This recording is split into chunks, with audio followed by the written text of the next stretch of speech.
Buenas noches muchachos, soy Ramón Milano y el día de hoy vamos a hablar sobre tejido nervioso.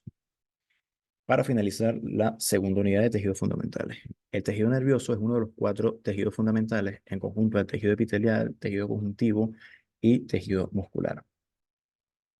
Este nos forma el sistema nervioso, cual permite que el cuerpo responda a los cambios continuos en su medio externo e interno y controla e integra las actividades funcionales de los órganos y los sistemas orgánicos. Este posee dos clasificaciones. Tenemos una clasificación desde el punto de vista anatómico, el cual podemos dividir al sistema nervioso en sistema nervioso central y sistema nervioso periférico. El sistema nervioso central lo podemos dividir a su vez en encéfalo y médula espinal. El encéfalo, en el encéfalo tenemos al cerebro, cerebelo y em, al tallo encefálico. El tallo encefálico a su vez lo dividimos en mesencéfalo, puente de Barolio o protuberancia anular y al bulbo raquídeo o médula oblongada y a la médula espinal. En el sistema nervioso periférico tenemos a los nervios, entre los cuales podemos mencionar a los nervios craneales, los nervios espinales y los nervios periféricos. Tenemos a los ganglios nerviosos, que corresponden a cúmulos de cuerpos neuronales en que se encuentran fuera del sistema nervioso central y a terminaciones nerviosas, de las cuales hablaremos más adelante en la clase. La otra clasificación corresponde a la clasificación desde el punto de vista fisiológico. Tenemos al sistema nervioso somático y al sistema nervioso autónomo. El sistema nervioso somático controla las funciones bajo la voluntad. Este otorga inervación sensitiva y motora al músculo estriado. Por otro lado, el sistema nervioso autónomo otorga inervación sensitiva y motora a músculo liso, al músculo cardíaco y a las glándulas. Estas son funciones involuntarias, es decir, que no la controla el individuo.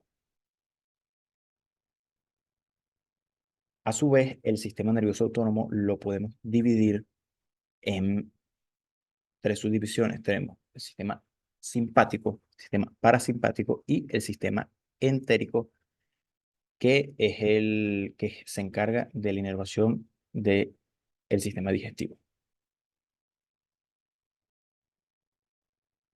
Ok, ahora hablemos de los tipos celulares. Como hemos ido haciendo a lo largo de toda esta unidad, hemos dividido a las células en un parénquima y un estroma. En cuanto al parénquima, es decir, a la célula funcional del tejido, vamos a hablar de la neurona. Y en cuanto a la célula estromática o la célula de sostén, vamos a referirnos a la neuroglía. Si hablamos de la neurona, esta posee diferentes características que también, como hemos ido haciendo a lo largo de toda la unidad, vamos a dividir en sus características en el microscopio de luz y en el microscopio electrónico. La neurona, como mencionamos, bueno, es la célula parenquimatosa del tejido nervioso. Este posee un cuerpo celular, soma o pericarión. Su tamaño va entre 5 a 100 micras. Su forma es variable y depende del número y disposición de prolongaciones. Y posee un núcleo eucromático grande con un nucleolo prominente. Si hablamos de su ultraestructura al microscopio electrónico, podemos mencionar que este posee abundante retículo endoplasmático rugoso y ribosomas libres. Estos ribosomas libres se ubican alrededor del núcleo, es decir, ribosomas libres perinucleares, y hacen a forma de acúmulos de estos, formando lo que corresponde a los corpúsculos de Nis. Ahora, posee de igual manera mitocondrias y un gran aparato de Golgi, de igual manera perinuclear, lisosomas, microtúbulos y neurofilamentos. Si hablamos de su clasificación, esta tiene una clasificación que en primera instancia es en base al número de prolongaciones. La primera que tenemos es la clasificación, el primer tipo que tenemos es la pseudomonopolar, que el cual posee una única prolongación que se divide formando el axón y las dendritas. Un ejemplo de esto vendría siendo la neurona sensitiva del ganglio raquídeo. Hablemos ahora sobre las neuronas bipolares, que son neuronas fusiformes en el que el axón y la dendrita se encuentran en polos opuestos. Ejemplo de ello vendrían siendo las neuronas bipolares de la retina. Y si hablamos de las neuronas multipolares, esta corresponde a un axón y abundantes dendritas. Y un ejemplo de este vendría siendo las neuronas del asta anterior de la médula espinal.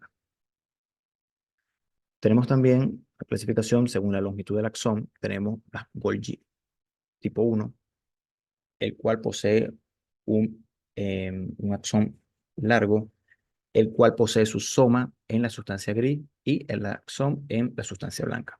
Si hablamos de las Golgi tipo 2, según axón corto, el soma y el axón, bueno, se ubican en la sustancia gris y son amielínicos. Y tenemos también las que no tienen axón, que corresponden a las amacrinas. Ahí tenemos según el neurotransmisor, según su neurotransmisor, y bueno, podemos mencionar las colinérgicas, adrenérgicas y dopaminérgicas. Ahora, si hablamos de la clasificación funcional, tenemos las sensitivas, que corresponde a la transmisión de impulsos de los receptores al sistema nervioso central. Si hablamos de las motoras, estas son transmisión de impulso desde el sistema nervioso central a la célula efectora. Y las intercalares o interneuronas corresponden a las que integran a las dos anteriores. Entonces, importante mencionar lo siguiente.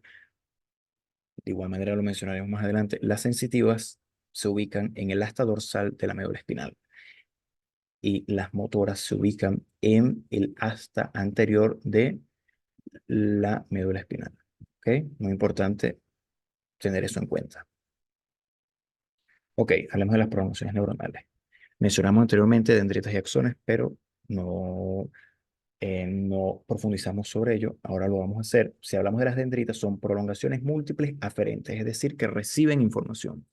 No poseen vaina de mielina, se ramifican y van haciendo más delgadas a medida que se aproximan a su terminación.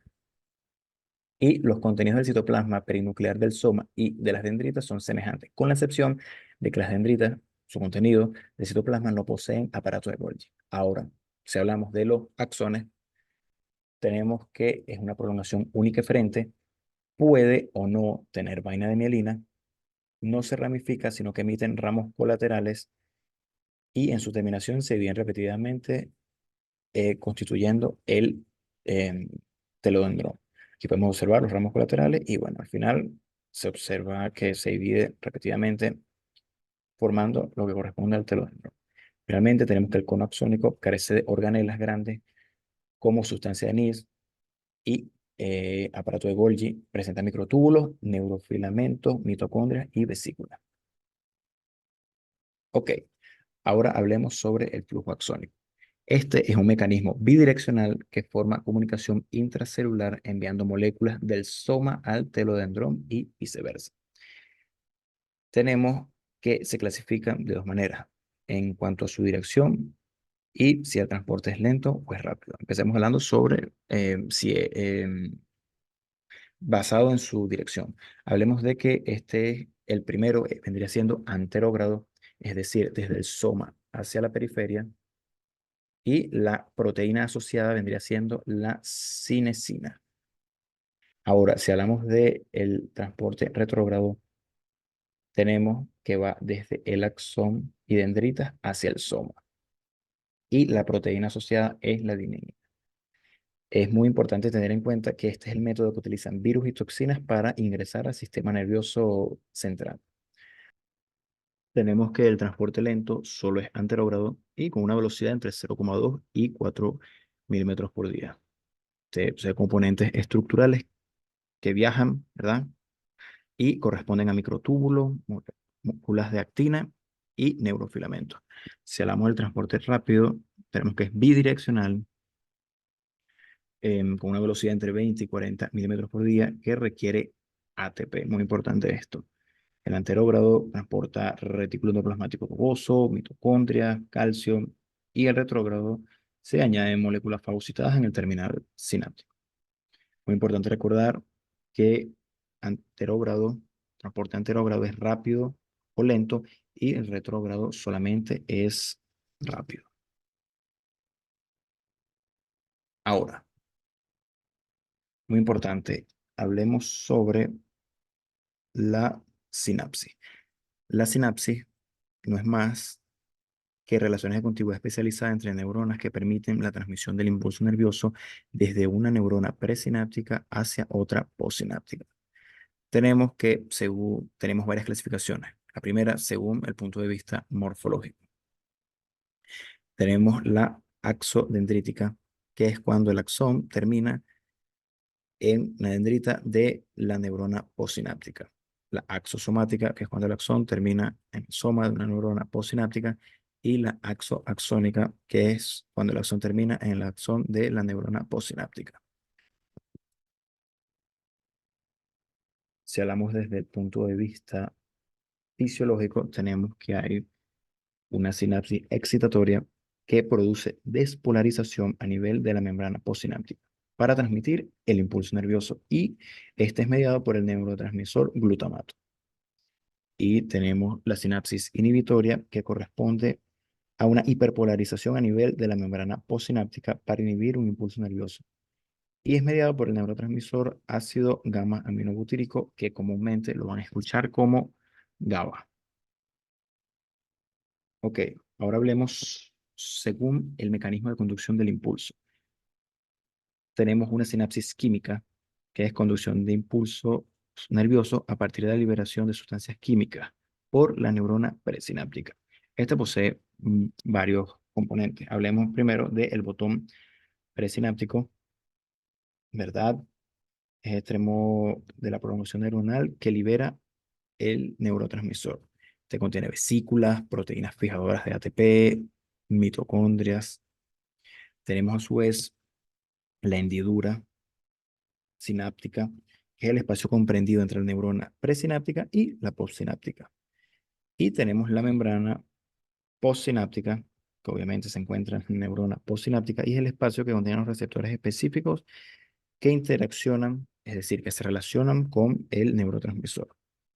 También tenemos la sinapsis eléctrica, que, bueno, no es realmente relevante en humanos. Básicamente consiste en la emisión de un impulso a través de las uniones tipo nexo de las neuronas, básicamente, y es común en invertebrados. Esto no es muy relevante a nivel de los humanos. Continuemos. Ok, hablamos de la neurona, la célula parenquimatosa. Ahora hay que hablar sobre la neuroglía, es decir, la célula estromática. Hay una neuroglía para el sistema nervioso central y una neuroglía para el sistema nervioso periférico. Iniciemos hablando sobre la neuroglía del sistema nervioso central. Tenemos a los oligodendrocitos.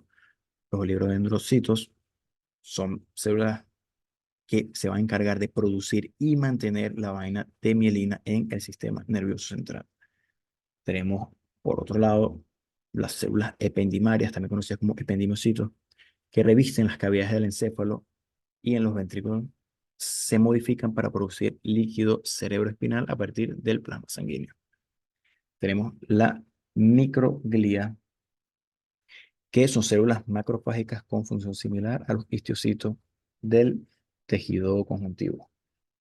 Muy importante, la microglía tiene un origen diferente a las demás células de la neuroglía, y es que esta proviene de precursores fagocíticos mononucleares. Esto es importante que lo tengan en cuenta. Ahora, hablemos de los astrocitos, muy importante.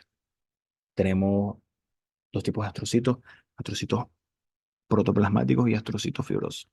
Los astrocitos se encargan de muchas cosas, mencionemos algunas de sus funciones. Tenemos crecimiento neuronal y sináptico. Podemos observar que durante el desarrollo embrionario proveen andamio para la migración de neuronas, que se encarga de hacer, a decirlo de una forma, una especie de vías para que las neuronas vayan a los sitios que les corresponden en el desarrollo embrionario. Regulan las concentraciones de potasio.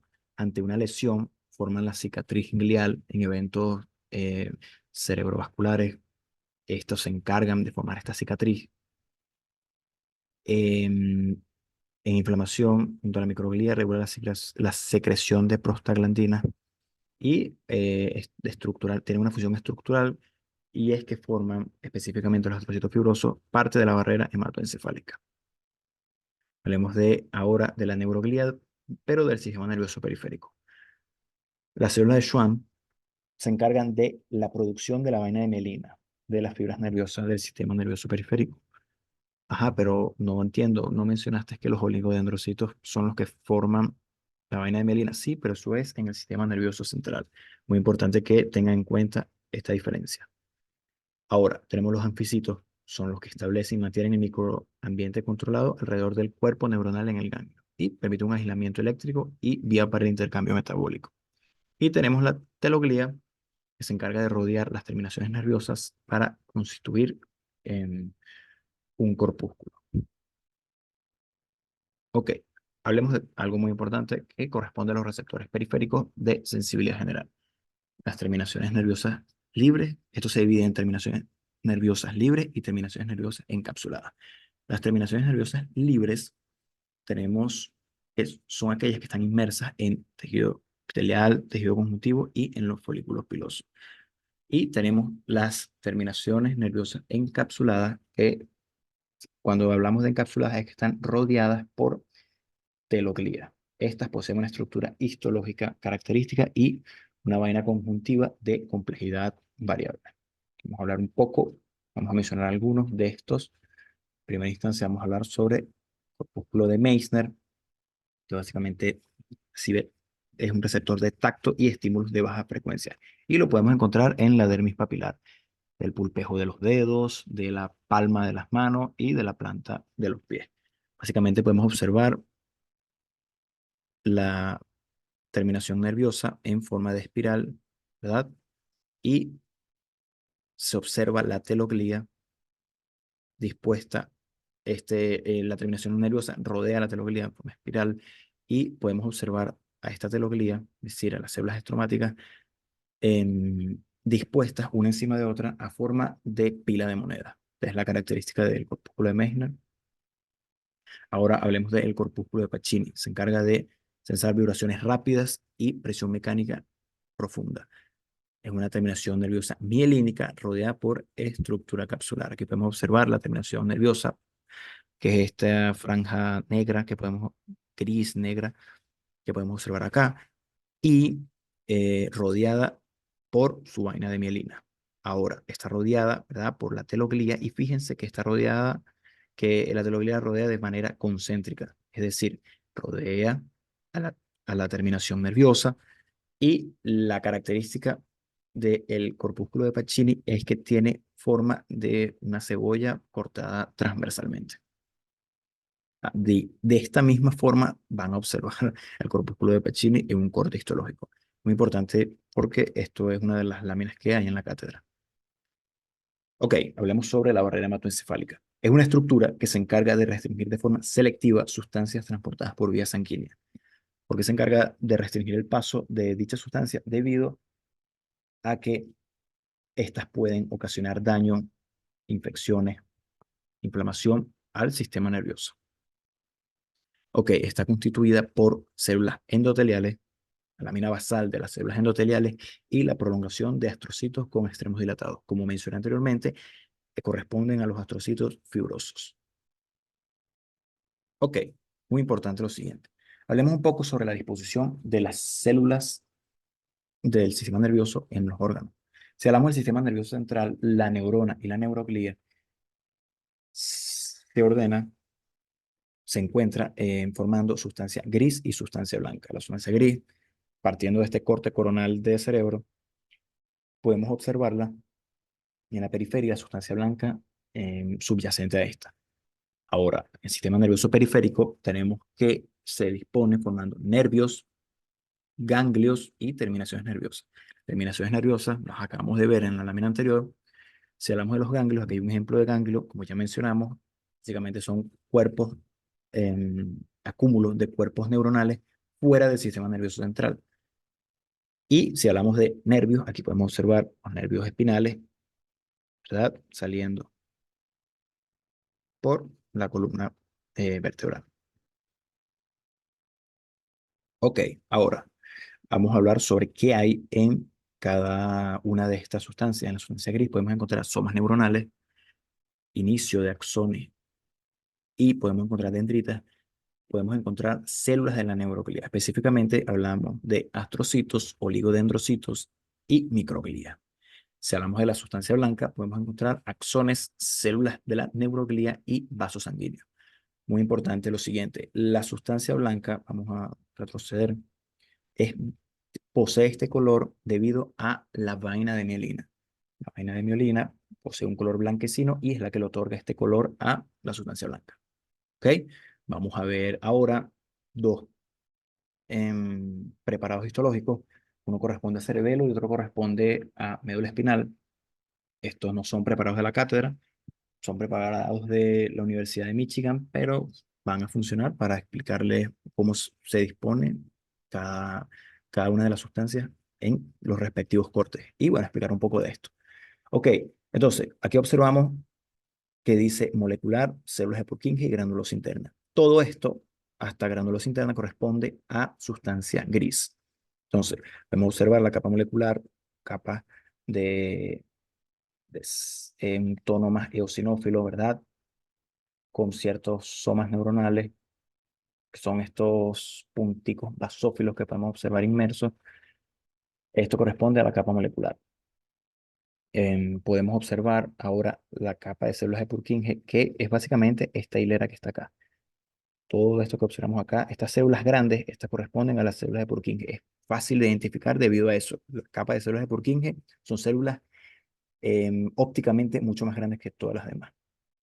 Y tenemos la granulosa o granulosa interna, que, bueno, son células pequeñas, por eso se observan así como más ópticamente más basófilos, debido a la gran cantidad de células. Son células muy pequeñitas que están todas muy juntas. ¿Ok? Entonces, una mnemotecnia que, bueno, utilizó la profesora Margarita, es una muy buena para recordar las tres capas de células que hay en la sustancia gris. Es Marcos, Pérez, Jiménez. Marcos por molecular, Pérez por Purkinje y Jiménez por G, de granulosa, pues. Ok, más abajo observamos la sustancia blanca. Sí, exacto, la sustancia blanca, bueno, que lo observamos en color eosinófilo y que podemos observar espacios ópticamente vacíos, así como vacuolados, y eso corresponde a los espacios donde había vaina de mielina. Sin embargo, como sabemos, la vaina de mielina es en su mayoría lípidos y los lípidos, esto lo sabemos de la unidad número 1, se pierden en la preparación en la preparación del corte en la técnica histológica. ¿Ok? Importante saber esto. ¿Cómo diferencio la capa molecular de la sustancia blanca? Se parecen bastante. Bueno, la capa molecular va a tener inmediatamente por debajo, ¿verdad? Subyacente a las células de Purkinje. Entonces, para que tengan esto en cuenta. Ahora, hablemos sobre la médula espinal. ¿Ok? Muy importante. Acá la disposición cambia. No sé si lo mencioné, cualquier cosa, lo repito. En el sistema, en el cerebelo, tenemos que la sustancia gris es periférica y la sustancia blanca es interna. Es decir, la sustancia gris está por fuera de la sustancia blanca. A diferencia del sistema de la médula, donde la sustancia gris es central y la sustancia blanca es periférica. Entonces, acá podemos observar la sustancia gris, una forma de H o mariposa, se describe de las dos maneras. Lo que observamos, donde está el puntero rojo acá, y acá donde está la flecha, corresponde a las astas anteriores de la médula espinal, que es, bueno, mencionamos, ahí están las neuronas motoras del sistema nervioso, están los somas de las neuronas motoras del sistema nervioso, y bueno, acá atrás podemos observar a las astas dorsales donde se encuentran las neuronas sensitivas. Muy importante que tengan esto. Neuronas, astas anteriores, neuronas motoras, astas posteriores o astas dorsales, neuronas sensitivas. Muy importante que lo tengan. Lo que observamos acá, este orificio algo alargado, eh, blanco vacío en el medio, corresponde al conducto ependimario o el epéndimo. Muy importante. Recuerdan que mencionamos las células ependimarias. Bueno, estas células ependimarias recubren a este conducto ependimario, ¿verdad? Y bueno, como ya mencionamos que hacía cada una de estas. Ok, periférico. hacia afuera de lo que corresponde a la sustancia gris tenemos a la sustancia blanca, que acá la podemos observar, al igual que mencionamos anteriormente, podemos observar espacios blancos, obviamente mucho más pequeños, que corresponden a la vaina de mielina se, bueno, en el preparado histológico se perdió. Esos son los espacios ópticamente vacíos. Y bueno, aquí podemos observar la diferencia entre la sustancia gris y sustancia blanca. Sustancia blanca más vacuolada y sustancia gris, bueno, se puede observar más densa, no tiene tantos espacios ópticamente vacíos. Es importante que tengamos esto en cuenta. Ok, ahora hablemos sobre la estructura del nervio. Esto es muy importante. Hablemos de que un nervio es un conjunto de fibras nerviosas, pueden ser mielínicas o amielínicas, que se reúnen formando cordones rodeados de tejido conjuntivo.